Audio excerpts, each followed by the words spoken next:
Selamat pagi, Shalom, sahabat-sahabat kekasih Tuhan, para hamba Tuhan, para pendeta, gembala di lingkungan Gereja Bethel Papua, di mana saja berada, dan juga para simpatisan hamba Tuhan dari gereja-gereja lain dan jemaat-jemaat Tuhan yang ingin bergabung dan mengikuti pengajaran firman Tuhan, pesan-pesan firman Tuhan. Saya ucapkan salam damai sejahtera dari Tuhan kita Yesus Kristus.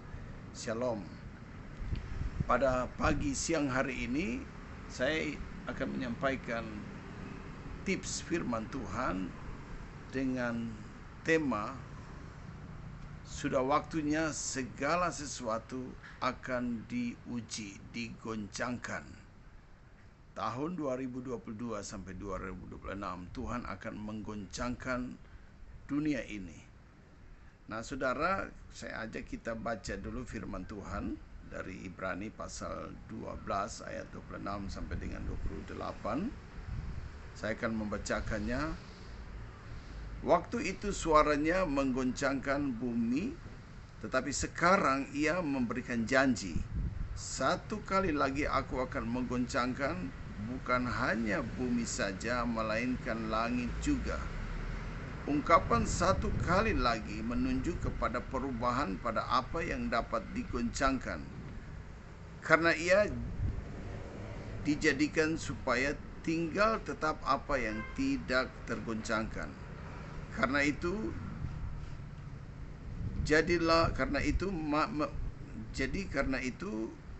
menerima kerajaan yang tidak tergoncangkan. Marilah kita mengucap syukur dan beribadah kepada Allah menurut cara yang berkenan kepadanya dengan hormat dan takut. Bapak, Ibu, jemaat Tuhan dan para hamba Tuhan yang dikasihi Tuhan, di sini firman Tuhan berkata bahwa janji Tuhan satu kali lagi yang akan menggoncangkan bukan hanya bumi tapi langit juga, dengan tujuan supaya bisa melihat mana yang bisa digoncangkan dan yang tidak dapat tergoncangkan. Karena itu dikatakan marilah kita masuk dalam kerajaannya yang tidak tergoncangkan. Segala kerajaan, segala pemerintahan dunia akan digoncangkan, tapi kerajaan Allah tidak akan tergoncangkan. Karena itu kita menjadi anak-anak kerajaan lah, hiduplah sesuai dengan apa yang dikatakan di dalam kerajaan, sifat-sifat anak-anak kerajaan Allah. Bapak, Ibu, saudara kekasih, zaman sekarang ini segala sesuatu yang kita bangun selama ini, ya, yang kebenaran-kebenaran yang kita bangun, doktrin-doktrin yang kita bangun, semua pengajaran dengan apa yang kita bangun selama ini akan digoncangkan untuk diuji, untuk supaya melihat mana yang benar dan mana yang tidak benar. Semua perdebatan, semua pertikaian antara gereja, satu berkata doktrin saya benar, satu berkata gereja kami yang benar, satu berkata pendeta saya yang paling benar, yang paling hebat. Itu semua akan diuji, digoncangkan untuk bisa melihat mana yang benar dan yang salah. Saudara, karena itu waktu untuk menguji segala sesuatu ini sudah tertera jelas di dalam kitab Wahyu, ya. Bencana-bencana yang akan datang terjadi, semua ini Tuhan izinkan untuk menguji segala sesuatu supaya kita yang berdebat akan diuji oleh Tuhan sendiri, ya, daripada kita saling menyalahkan, ya, saling berkata ini yang begini. Nah, dibuktikan nanti pada ujian yang akan datang ini. Tuhan bilang bukan cuma bumi saja yang digoncangkan, tapi langit. Berarti segala kuasa alam, segala sesuatu yang menyangkut dengan fisik di dunia ini akan digoncangkan, ya, akan ditunggang balikan, ya. Nah, ketika kita masuk di dalam sistem Tuhan, kita tidak akan ikut tergoncangkan. Nah, sahabat-sahabat kekasih Kristus, mari kita lihat di dalam kitab Wahyu pasal 3 ayat 10. Di situ juga Tuhan berkata kepada jemaat di Philadelphia, ya. Wahyu pasal 3 ayat 10. Mari saya bacakan ya. Dikatakan begini, karena engkau menuruti firman-Ku untuk tekun menantikan Aku, maka Aku pun akan melindungi engkau dari hari pencobaan yang akan datang atas seluruh dunia untuk mencobai mereka yang diam di bumi. Jelas sekali Tuhan, firman ini berkata bahwa Tuhan akan mendatangkan hari pencobaan yang terjadi atas seluruh bumi ini. Tetapi yang dilindungi adalah orang-orang yang menuruti firman, taat mengikuti firman Tuhan, dan bertekun menantikan kedatangan Tuhan. Orang-orang yang murni ini yang akan dilindungi pada masa hari di mana Tuhan menggoncangkan dunia ini. Karena itu mari kita tidak bisa sombong dengan berkata kita yang benar. Tidak semuanya akan diuji, ya Bapak Ibu Saudara yang dikasihi Tuhan, supaya jangan sampai kita melayani menjadi sia-sia. Nah, bagaimana cara Tuhan melindungi? Ya, mari kita undur ke belakang sejarah Sodom dan Gomora. Saya ingin sampaikan Bapak Ibu Saudara, Sodom dan Gomora itu dosanya sangat besar dan sangat berat, sehingga murka Tuhan turun. Maka diutusnya 3 malaikat datang menemui Lot, ponakannya Abraham di sana, untuk membawa mereka keluar. 3 malaikat ini datang dan berbicara dengan Lot, bermalam di sana. Kemudian dia menyuruh mereka, menuntun mereka bahwa pagi hari Lot dan keluarga harus menyingkir dari kota itu. Dan dia tidak suruh mereka lari sendirian, tapi 3 orang ini, malaikat ini menuntun Lot dan keluarga sampai di luar kota, di mana yang tidak bisa terjangkau oleh bencana itu. Baru mereka itu bertiga datang kembali ke kota Sodom dan mereka tunggang balikan kota itu. Mereka hancurkan kota itu sampai musnah. Bayangkan kejahatan mereka itu, kejahatan sudah tingkat tinggi. Waktu 3 orang malaikat ini waktu datang bermalam di rumahnya Lot, itu orang-orang kota itu datang mengerumuni rumahnya Lot dan memaksakan Lot harus mengeluarkan tamu-tamu 3 orang ini untuk mereka mau memakai mereka, menggagahi mereka, atau mungkin mau memperkosa mereka. Kejahatan ini sudah sangat. Karena itu mari kita lihat persamaan dengan zaman ini. Zaman ini juga tingkat-tingkat dosa. Di akhir zaman ini kita bisa baca banyak dosa yang sampai kasih ini semakin dingin. Orang, anak-anak tidak menghormati bapak, orang hidup seenaknya. Nah, ini semuanya menunjukkan kejahatan yang sudah berada di tingkat tinggi. Dan murka Tuhan akan turun. Murka Tuhan itu sudah ada tertulis dalam kitab Wahyu. Karena itu, ya, Tuhan akan menggoncangkan ini untuk memisahkan yang benar dan yang tidak benar. Kita ingat Tuhan Yesus berkata di dalam Matius pasal 13, Tuhan berikan perumpamaan lalang dan gandum dan perumpamaan pukat. Itu dikatakan bahwa gandum itu tumbuh bersama-sama dengan lalang, ya. Dan ketika murid-muridnya minta untuk dicabut lalangnya, Tuhan bilang jangan, nanti gandum ikut tercabut, biarkan mereka tumbuh bersama. Nanti pada akhir zaman Tuhan akan menyuruh malaikatnya keluar untuk memisahkan antara lalang dan gandum. Demikian juga pukat. Orang melepaskan pukat, menangkap ikan, setelah penuh pukat itu ditarik ke pantai, lalu orang akan duduk dan memisahkan ikan-ikan yang baik dan ikan yang tidak baik. Semuanya itu dikatakan pada akhir zaman aku akan menyuruh malaikatku keluar untuk memisahkan. Nah, akhir zaman ini kita baca di kitab Wahyu, Tuhan menyuruh 7 malaikatnya. Dikatakan di Wahyu pasal 1, 7 bintang yang digenggam di tangan Tuhan itu adalah 7 malaikat jemaat yang Tuhan persiapkan mereka, tetapkan mereka, menempatkan mereka di 7 jemaat ini untuk mereka akan memurnikan, memulihkan jemaat ini dan menuntun mereka, membawa mereka menyingkir dari kota ini, di kota-kota, atau menyingkir dari dunia ini ke tempat yang telah disediakan Tuhan. Ya, seperti 3 malaikat membawa Lot dan keluarga menjauh dari kota Sodom. Demikian juga 7 bintang, 7 hamba Tuhan yang dahsyat ini, sebelum masa goncangan-goncangan yang dikatakan di 7 meterai di Wahyu adalah 7 meterai, 7 sangkakala dan 7 cawan murka Allah. Jemaat ini telah disaring, dimurnikan. Ya, disaring, dimurnikan untuk mendapatkan jemaat yang hatinya murni, yang hatinya tulus, yang benar-benar mengasihi Tuhan. Itu yang akan dituntun, dibawa menyingkir dari dunia ini ke tempat yang disediakan oleh Tuhan.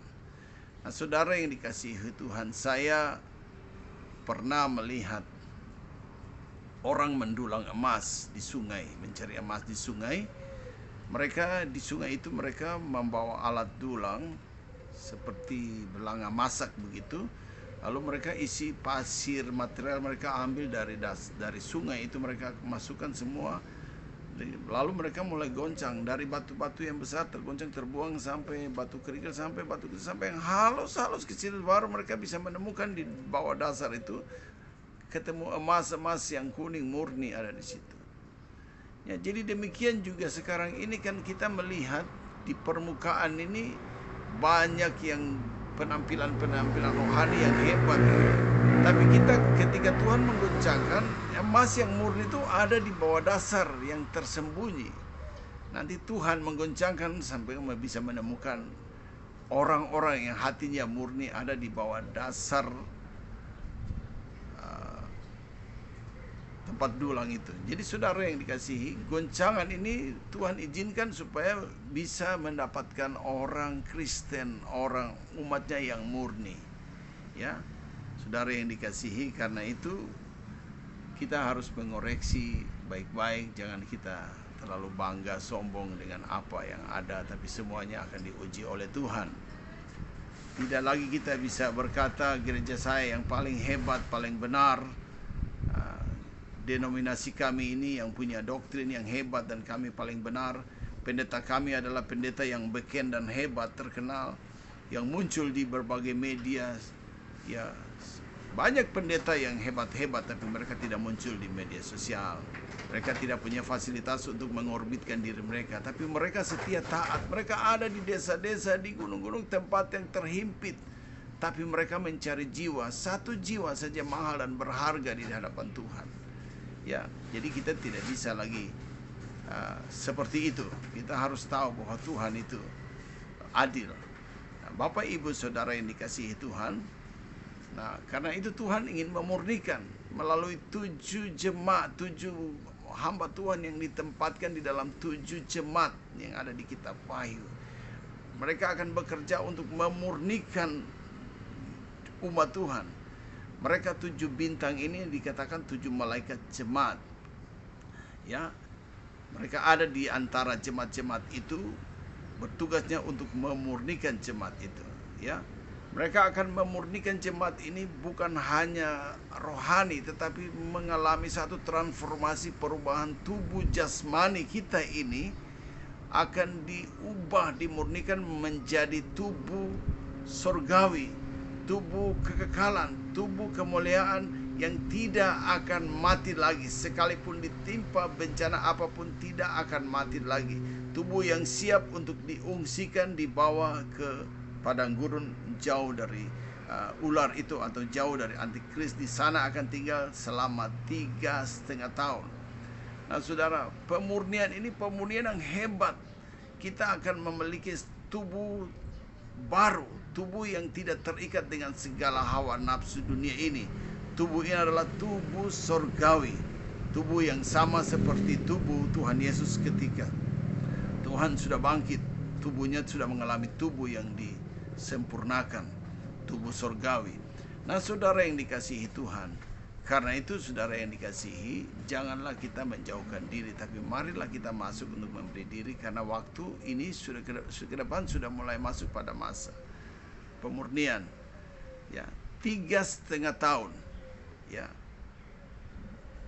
sebelum 7 meterai dan sebelum 7 sangkakala, 2 tahun awal ini Tuhan akan bekerja melalui 7 bintang.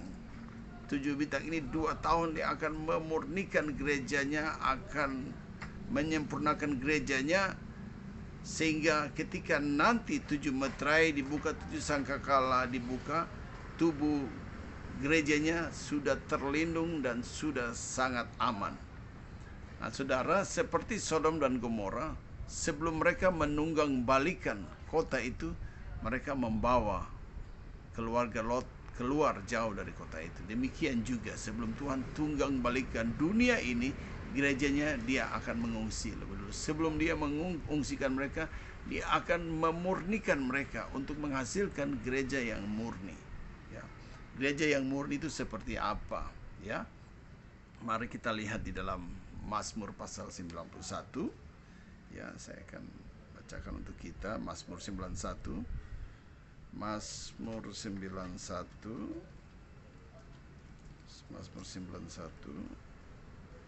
ayat 14 ya dan 15.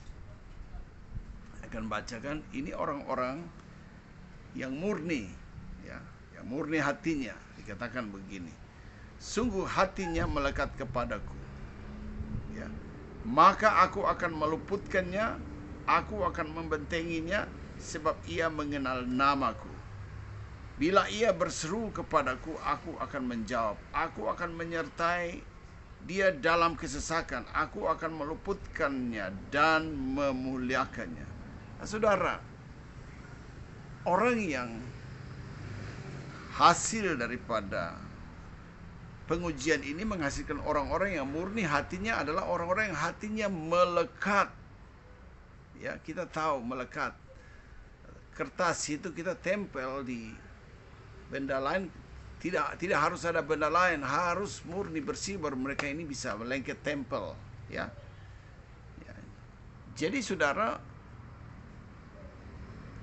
orang yang melekat hatinya kepada Tuhan itu adalah orang-orang yang hidup dalam hukum Tuhan yang terutama, ya, yaitu mengasihi Tuhan dengan segenap hati, dengan segenap jiwa, segenap akal budi, segenap kekuatannya, ya, seluruhnya, ya.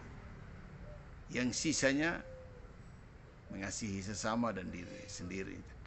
Jadi hukum yang pertama, Tuhan yang membawa orang-orang yang tingkatnya mengasihi Tuhan.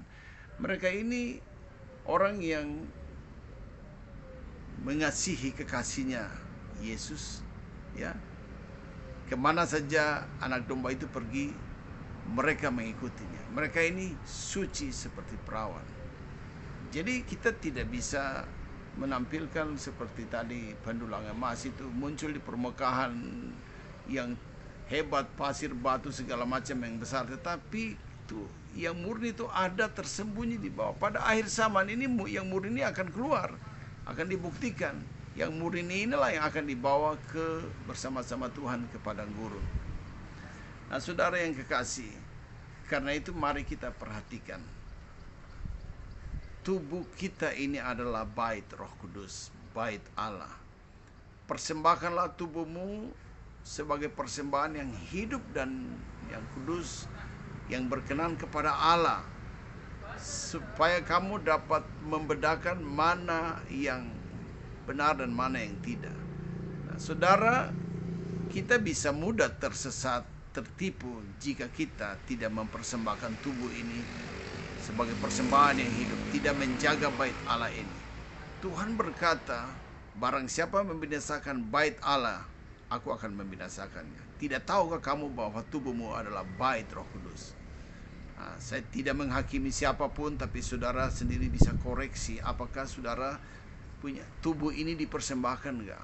Tubuh kita ini harus persembahkan sebagai tubuh yang hidup, suci dan kudus. Karena pada waktu ini Tuhan akan mengubah, memulihkan kita. Tubuh ini, bait Allah ini akan dikuduskan, disucikan.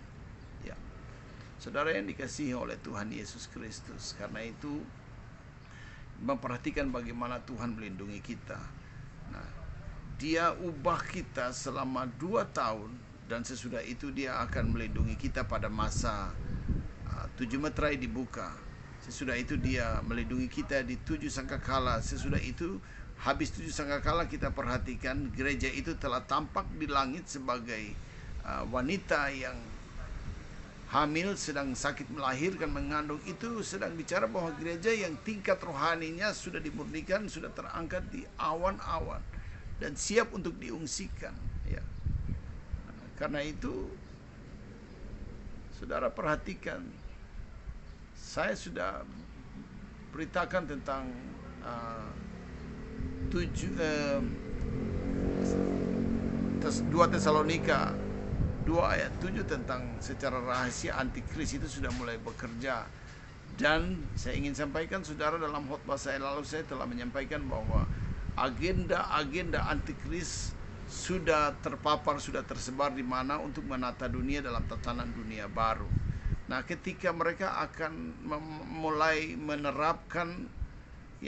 menerapkan sistem mereka ini, maka banyak orang yang akan terhimpit, gereja Tuhan akan terhimpit, ya, dan akan terjadi konflik yang hebat.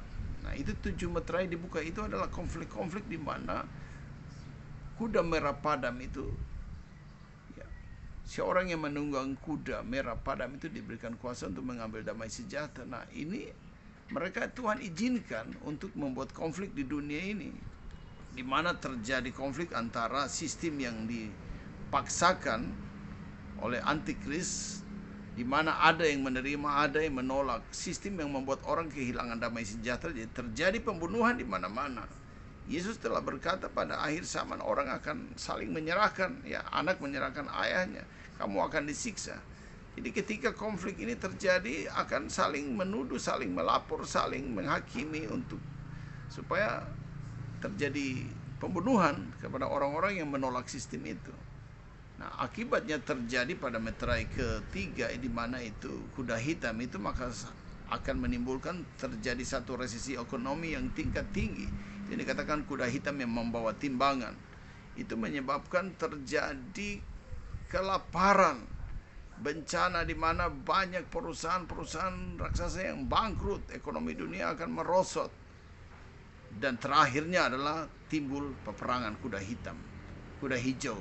Terjadi peperangan yang hebat. Ya, jadi saudara, mari kita persiapkan diri, masuklah dalam hidup yang suci, masuklah dalam hidup yang benar, ikuti Tuhan sungguh-sungguh supaya menjadi orang yang murni, yang tidak tertinggal. Ya, demikian pesan saya, firman Tuhan untuk kita pagi hari ini. Kiranya bisa menjadi berkat untuk kita semua. Salam damai sejahtera dari Tuhan Yesus Kristus. Saya Pendeta Tony Worabai dari Papua, di Betel, Papua.